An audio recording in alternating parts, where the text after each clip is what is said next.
ಓಂ ಸಾಯಿರಾಮ್. ನನ್ನ ಮುದ್ದಿನ ಮಗುವೆ, ನಿನ್ನ ಸುತ್ತ ಏನು ನಡೆಯುತ್ತಿದೆ ಎಂದು ಗಮನಿಸುವುದು ಒಳ್ಳೆಯದು. ನಿನ್ನ ಕಣ್ಣು ಮುಂದೆ ಆಗುತ್ತಿರುವ ತಪ್ಪನ್ನು ನೋಡದಿರಬೇಡ. ಅದೇ ಸಮಯ ಆಗುತ್ತಿರುವುದೆಲ್ಲವೂ ನಿನ್ನ ಗಮನಕ್ಕೆ ಬರಬೇಕೆಂದಿಲ್ಲ. ನೀನು ಏನಾದರೊಂದು ಮಾಡಲೇಬೇಕೆಂಬುದಿಲ್ಲ. ಕೆಲವು ವಿಷಯಗಳನ್ನು, ಜನರನ್ನು ದೇವರಿಗೆ ಒಪ್ಪಿಸು. ನಿನ್ನ ಪಾತ್ರವೇನೆಂದು ನಾನು ತೋರಿಸುತ್ತೇನೆ. ಎಲ್ಲಿ ನನಗೆ ನಿನ್ನ ಅಗತ್ಯವಿರುತ್ತದೆಯೋ ಅಲ್ಲಿ ನಿನ್ನ ಕೆಲಸವಿದ್ದೇವಿರುತ್ತದೆ. ಪ್ರತಿದಿನವೂ ನಿನಗೆ ಸಿಕ್ಕಿರುವ ಉಡುಗೊರೆಯಾಗಿರಲಿ. ನಿನ್ನ ಪ್ರತಿ ಕ್ಷಣವೂ ಅಮೂಲ್ಯ. ನಿನ್ನ ಜೀವನದ ಯಾವುದೇ ಕ್ಷಣ ವ್ಯರ್ಥವಲ್ಲ.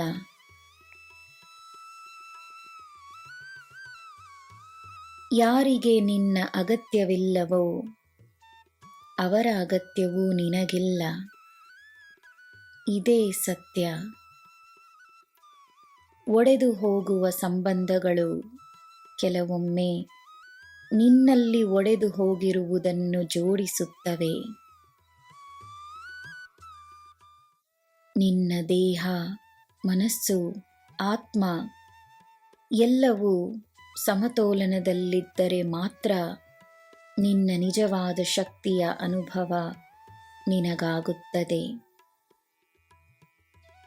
ನಿನ್ನ ಶಕ್ತಿ ಅಪಾರವಾದುದು ಎಂದು ನಿನಗೆ ತಿಳಿಯುತ್ತದೆ.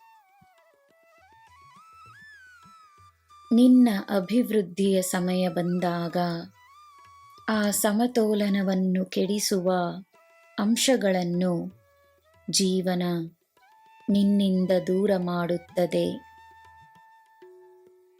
ನೀನು ಅತ್ಯುತ್ತಮವಾದ ಜೀವನವನ್ನು ಪಡೆಯುವೆ. ನೀನು ಮಾಡಬೇಕಾಗಿರುವುದೊಂದೇ. ದೂರವಾದ ಸಂಬಂಧಗಳಿಗೆ ಕಣ್ಣೀರಿಡುವ ಬದಲು ಮುಂದೆ ನಿನ್ನ ಜೀವನದಲ್ಲಿ ಪ್ರವೇಶಿಸಲಿರುವ ಒಳ್ಳೆಯ ಜನರಿಗೋಸ್ಕರ ದೇವರಿಗೆ ನಿನ್ನ ಕೃತಜ್ಞತೆಯನ್ನು ನೀಡಲು ಪ್ರಾರಂಭಿಸು. ನಾನಿದ್ದೇನೆ, ನಿನಗೆ ಎಲ್ಲ ಶುಭವೇ. ಜೈ ಸಾಯಿರಾಮ್.